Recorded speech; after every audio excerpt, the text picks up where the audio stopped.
ماں آپ پریشان مت ہوں، میں ہم دونوں ایک دوسرے کے ساتھ ہیں۔ اس نے چٹکی بجا کر انہیں یقین سونپا اور تیزی سے کچن سے نکلتی چلی گئی اور وہ بھی اس کے پیچھے پیچھے ہاتھ بڑھائے بے بسی کا شکار۔ بس کھڑی کھڑی رہ گئی۔ ابھی تو وہ بولنا شروع ہوئی تھی، پھر سے ناراض کرنا اچھا نہیں تھا۔ جس لمحے وہ گھر کے گیٹ سے باہر نکلی، سر پر چادر ٹھیک سے جمائے، اسے لگا کہ وہ اتنی بھی مضبوط نہیں ہے جتنی وہ ماں کے سامنے بن رہی تھی۔ کہنے اور کرنے میں بڑا فرق واضح ہوتا ہے۔ اور تیز تیز قدم لے رہی تھی، ارد گرد بھی نظر ڈالتے اسے لگ رہا تھا جیسے کوئی اس پر نظر رکھے ہوئے ہے، اس کا تعاقب کر رہا ہے۔ گلی کے نکڑ پر جا کر مڑتے ہی دک دک کرتے دل کے ساتھ اس نے ایک دم پیچھے مڑ کر دیکھا، وہاں کوئی نہیں تھا۔ شاید میرا وہم ہے، میں نے اس کی باتوں کو کچھ زیادہ ہی سر پر سوار کر لیا ہے، اور اسی وجہ سے وہ سوچتے سوچتے اس نے اپنا سر جھٹک دیا۔ زرنش اپنے راستے کی طرف جا رہی تھی، لینڈ کروزر آ کر رکی اور پھر ٹائروں کے چرچرانے پر وہ پھر سے چونکی اور گاڑی بالکل اس کے قریب آ کر رکی تھی اور اس کا اچھمبا بنتا تھا۔ اور پھر سے جو شخص باہر نکلا تھا اس نے ایک لمحے کے لیے اس کے ہاتھ پاؤں پھلا دیے تھے، ہاتھ میں پکڑے شاپر پر اپنی گرفت مضبوط کرتے اس نے سانس روک لی تھی۔ وہ مسکراتا ہوا ڈرائیونگ سیٹ سے اترا اور پیچھے دروازہ بند کیا، ہاتھ میں پکڑی کی چین کا بٹن دبائے، گاڑی لاک کی اور اب وہ مسکراتا ہوا اسے دیکھتا آنکھوں پر سے سیاہ چشمے اتارتے اس کی طرف بڑھ رہا تھا، لیکن وہ اپنی جگہ سے بالکل بھی ہل نہیں پائی، باوجود کوشش کے قدم اٹھا نہیں پا رہی تھی، یہاں تک کہ وہ بالکل اس کے سامنے آ کھڑا ہوا تھا۔ ڈوبتے سورج کی مدھم ہو رہی کرنیں اس کی پشت سے ٹکرائی، مایوسی سے مڑی چلی گئی۔ وہ سورج اور زرنش کے درمیان ایک دیوار بنا کھڑا تھا اور زرنش اس کے سائے میں اپنے خوف کا سامنا کرو زرنش، ورنہ یہ تمہیں اندر ہی اندر مار دے گا۔ زرنش اپنے دل ہی دل میں باتیں کر رہی تھی اور اس کا مقابلہ کرنے کے لیے خود کو ریڈی کر رہی تھی۔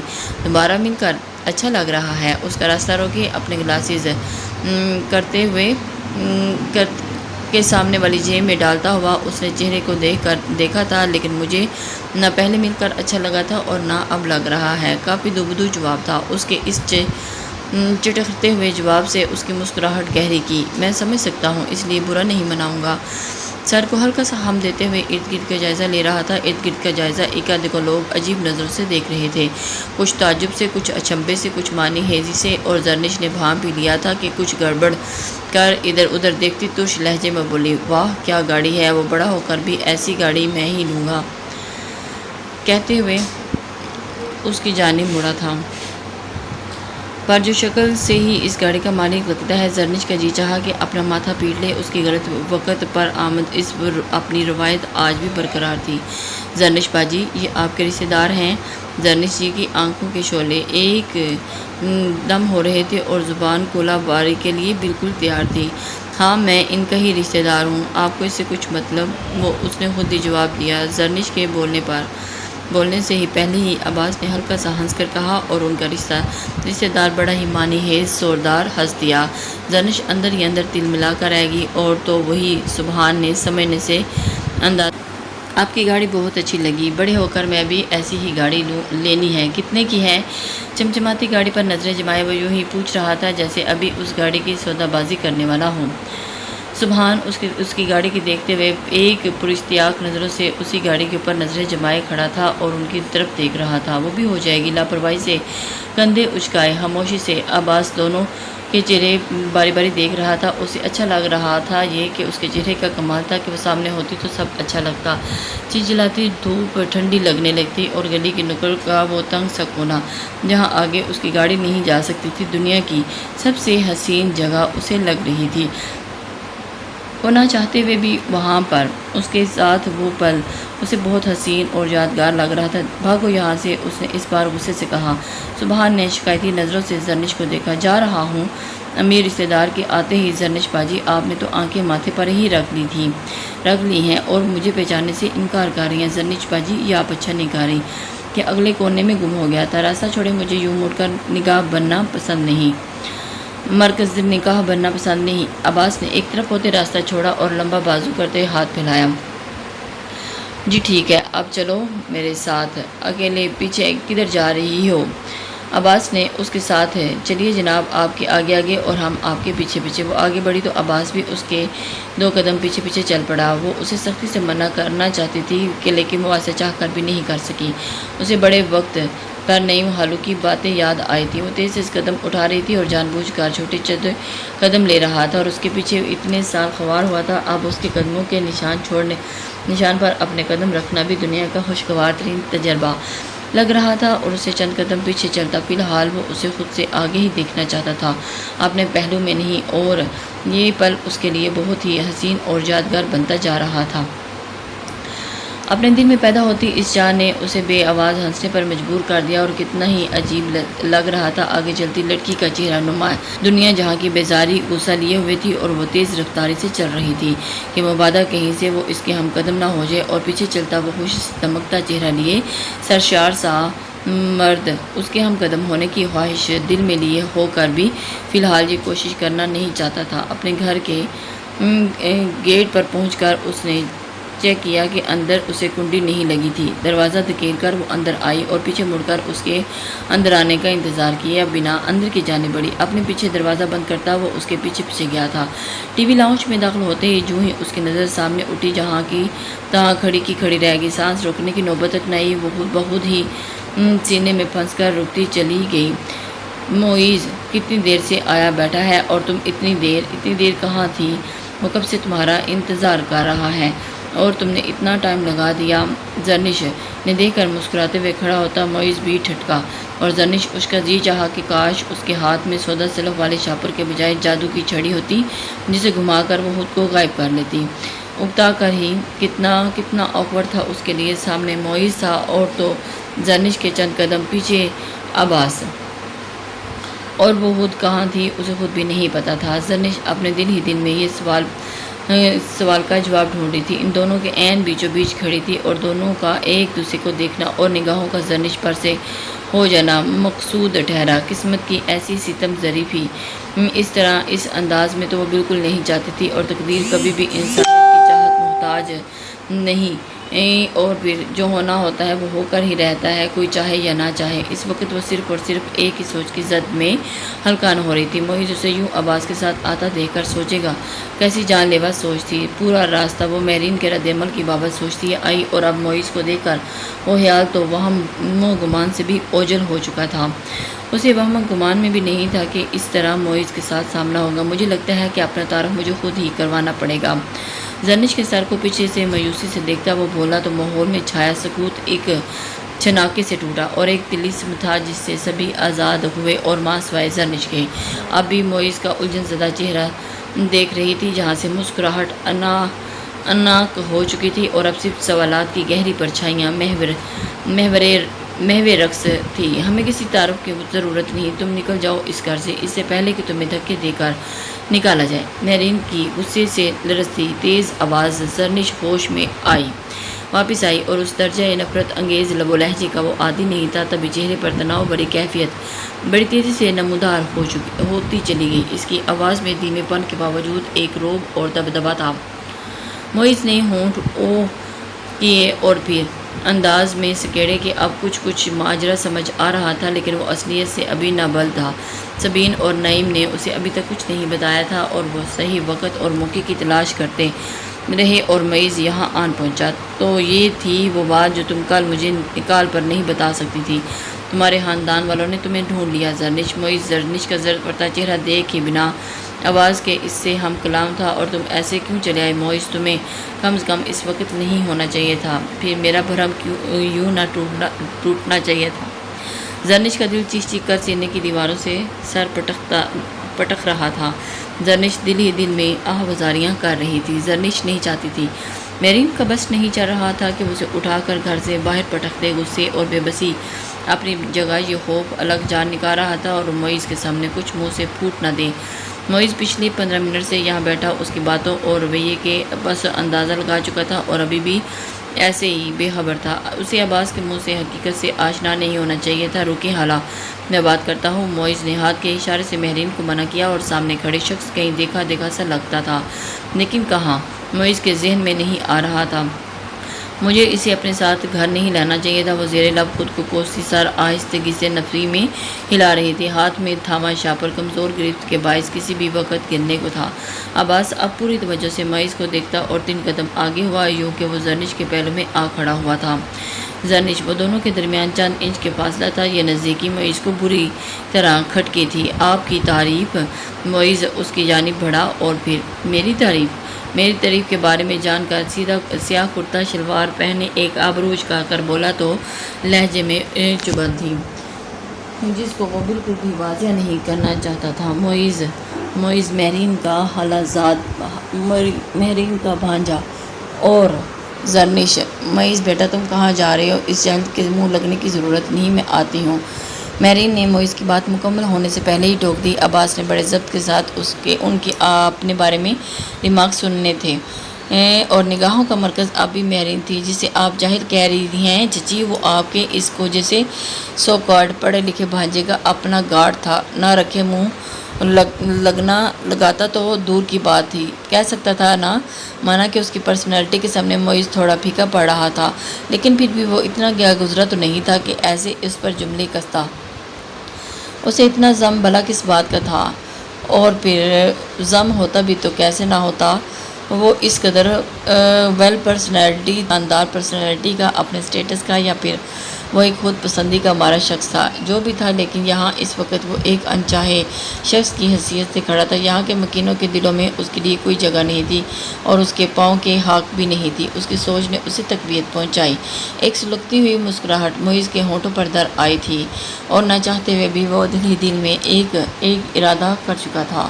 زرنش، تم جیسے بنا اجازت کے منہ اٹھا کر اندر گھسے آئے ہو، انہی قدموں سے واپس لوٹ جاؤ۔ لب و لہجے میں واضح ناپسندیدگی اور درشتی لیے وہ قدرے اونچی آواز میں بولا، اور اس کے لب و لہجے کا عادی کم سے کم سید عباس علی حاکم نہیں تھا۔ اس کے ماتھے کی رگیں تنی گئی تھیں اور وہ اپنے آپ کو کافی ریلیکس کرنے کے لیے تھا، اور اس نے اپنے آپ کو اس کے ضبط کی گواہی دینے کے لیے کافی تھا۔ چہرے پر پتھریلے سے تاثر نے جگہ بنا لی تو آنکھوں میں سرد مہری سی گوندی۔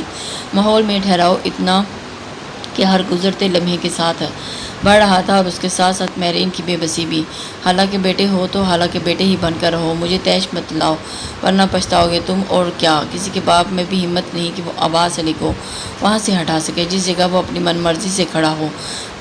میری ماں مجھے اپنا شیر کہتی ہے، اور یقین کرو میں اپنی ماں کے کہے ایک لفظ کی لاج رکھنے والوں میں سے ہوں، اور یہ نہ ہو کہ مجھے دوبارہ سے اپنا بتانا پڑے کہ میں کون ہوں۔ بہت سن رکھی ہیں ایسی بڑی بڑی باتیں، پولیس کے حوالے کیا نا تو 1 منٹ نہیں لگے گا شیر سے بھیگی بلی بننے میں۔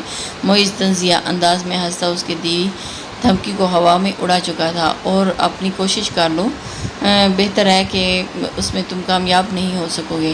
یہ کوشش کر کے بھی دیکھ لو، میں وعدہ کرتا ہوں کہ اس بات کو یقینی بناؤں گا کہ تم سے زیادہ نہیں تو 7 ماہ سے زیادہ ہی سے ایک اسپیشل پروٹوکول ہوگا، اور تمہاری ضمانت کے چکر میں تمہارے ماں باپ عدالتوں کے میں رول جائیں گے۔ اس کے الفاظ درست تھے، لیکن لہجہ کیسا سرد اور یکس ٹھنڈا لہجہ!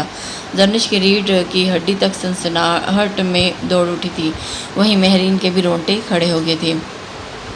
وہ چاہ کر بھی کچھ نہیں کر سکتے تھے، اسی وجہ سے انہوں نے اپنے آپ کو حالات کے حوالے کر دیا۔ بس بہت ہو چکا، چپ کر جائیں آپ دونوں، وہ یک دم اونچی آواز میں بولی۔ تو آپ جو اب توتلے معیز کے کھلے لب سل گئے تھے۔ عباس نے گردن گھما کر پہلو میں کھڑی لڑکی کا سر پڑتا چہرہ دیکھا اور اس کے چہرے کا تناؤ جاتا رہا۔ لگتا ہے حالانکہ بیٹے سے میرا تعارف نہیں کروایا تم نے؟ اس کی طرف چمکتی ہوئی آنکھوں سے دیکھتا ہوا کہتے ہوئے معیز کی طرف مڑا تھا، یہ نیک کام میں خود ہی کر لیتا ہوں، تمہیں اس بات کی تکلیف دینے کی کیا ضرورت ہے؟ اس نے گلا کھنگھارا اور زرنش چپتی نظروں سے اس کی طرف دیکھنے لگی، اور اس کا دائیں طرف سے چہرہ کا رخ نظر آتا وہ بھی یوں سرشار کھڑا تھا جیسے کوئی فاتح جنگجو جنگ کے خاتمے کے بعد مفتوح ہوئے علاقوں کا اعلان کرتا ہو۔ اس نے خود ہی اپنا تعارف کروانا مناسب سمجھا۔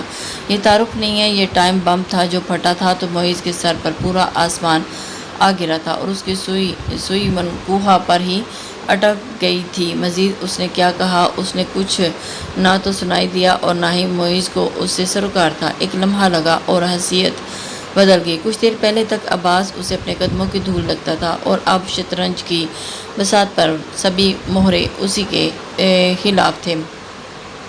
معیز کو اپنا آپ بہت ہی حقیر لگنے لگا۔ مہرین نے اپنا درد سے پھٹتا چہرہ سر تھاما اور گرنے کے سے انداز میں وہ پیچھے صوفے پر بیٹھی جو ہوا تھا بہت غلط ہوا تھا۔ زرنش نے ہمت نہیں رہی کہ معیز کے چہرے کو دیکھ سکتی، نظریں آپ جھکی وہ اور معیز غم و صدمے کے زیر اثر بالکل کنگ حالت میں کھڑا تھا۔ ایک عباس تھا جس کے حواس سلامت تھے اور معیز کے تاثرات اسے مزہ دے رہے تھے۔ وہ نہ چاہ کر بھی اس نے اپنے آپ ہی اس جامد خاموشی تھی اور جہاں وہ موجود افراد تو کیا ماحول کو بھی اپنی لپیٹ میں لے لیا تھا۔ معیز کو اس کی بات سمجھنے میں بھی کچھ وقت لگا تھا۔ ذہن میں زرنش سے ہوئی وہ باتیں گونجی جو آخری کال پر اس نے کہی تھی، جو اسے ان باتوں پر یقین نہیں آ رہا تھا۔ معیز تم نے کیسے ہی تم سوچ رہے ہو، ایسا کچھ بھی نہیں ہے، یہ سب میں نہیں جانتی کہ ایسے کیسے ہوا۔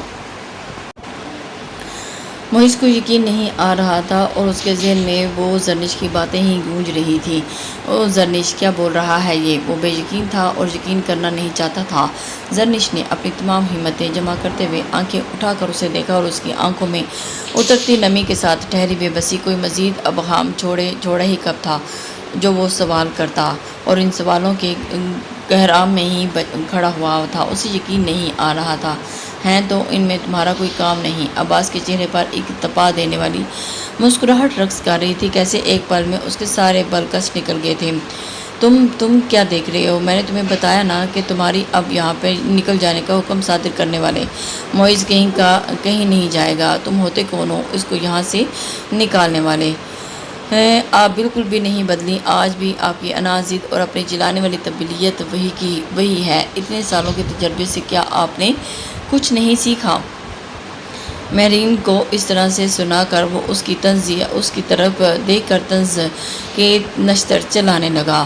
عباس نے اپنی چچی کو ایک منٹ کے لیے بھی اکیلا نہیں چھوڑا اور ان کو دو بدو انہی کی جانب بڑھا۔ وہ تعصب سے انہیں دیکھ رہا تھا جو آنکھوں نفرت کا طوفان لیے اسے گھور رہی تھی اپنی بیجا ضد کی وجہ سے۔ اور کتنی زندگیوں کا تماشا بنائیں گے آپ؟ خیر میں بھی کسے سمجھا رہا ہوں آپ کو تو چچا سائیں کی موت بھی نہیں بدل پائی، میری بات کیا اثر کریں گی؟ وہ ان کو بار بار ان کو اپنی غلطی کا احساس دلوا رہا تھا، لیکن میرین بھی اس کی باتیں ایک بات بھی سننے کے لیے تیار نہیں تھی۔ وہ دونوں کی پشت تھی۔ معیز ہونک بنا کھڑا تھا اور ان سب کے چہرے دیکھ رہا تھا۔ اپنی لا علمی اسے شرمساری سے دوچار کر گئی تھی۔ اسے گیلا تھا اپنے ماں باپ سے، میرین خالہ سے اور سب سے بڑھ کر زرنش سے۔ ان سب نے مل کر کیوں اسے اندھیرے میں رکھا؟ زرنش کے جھکا سر اوپر اٹھا تو اس کا پورا چہرہ آنسوں سے تر ہو چکا تھا۔ معیز تم جاؤ، اور اس سے پہلے کہ زرنش نے آنکھیں چرائیں اور اسے ایسے کیسے جانے کا کہہ سکتی تھی؟ اتنی بڑی بات ہوگی، اسے اعتماد میں نہیں لیا گیا اور اب اسے وضاحت دینے کے بجائے اسے ہی وہاں سے جانے کا کہہ رہی تھی۔ وہ سوچ بھی نہیں سکتا تھا کہ اس کے ساتھ شدید اہانت اور شرمساری سے سرخ ہوتے چہرے کے ساتھ بنا ایک بھی لفظ کے وہ لمبے لمبے ڈاک پڑتا وہاں سے نکلنے لگا۔ عباس نے ایک سائڈ پر ہوتے اسے جانے کا راستہ دیا۔ زرنش اور عباس کے درمیان کھڑا وہ رکا اور پھر گردن گھما کر زرنش کا چہرہ دیکھا جو اسے راہ فرار کی تگدو میں اس کی طرف دیکھنے سے گریزا تھی، اور اس کا دل مزید بدگمان ہوا تھا۔ وہاں سے ہٹنے سے پہلے ہی گردن دوسری جانب گھما کر اس نے دیکھا اور پھر وہاں اس کی مسکراہٹ کھلی ہوئی تھی۔ دونوں ہاتھوں کی مٹھیاں پیچھتے وہ تیز تیز وہاں سے نکلتا چلا گیا۔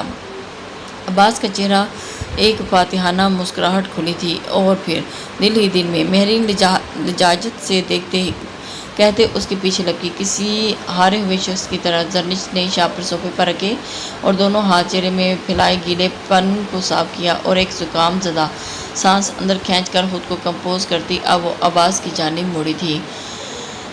اور اب بتائیں آپ چاہتے کیا ہیں؟ اس نے ایک دم سے بولیں اب کیا مسئلہ ہے؟ وہ دو ٹوک سوال تھا بنا کسی لگی لپٹی کے۔ عباس نے بغور اس کا سپاٹ چہرہ دیکھا اور آنکھوں میں گیلی ہوتی زمین کے ساتھ ہی کنارے سرخ پڑنے لگے۔ آواز میں ہلکی سی نمی کا تاثر اب بھی تھا، البتہ لہجہ بالکل مستحکم اور ہموار تھا۔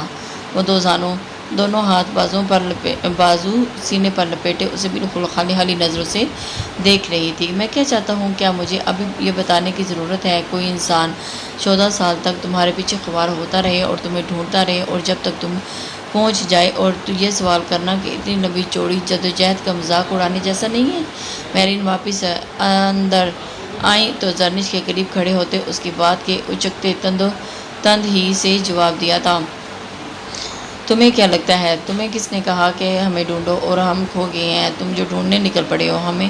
میں اپنی مرضی سے وہاں سے آئی تھی اور تاکہ تم لوگوں سے اپنی بیٹی کی جان چھڑا سکوں۔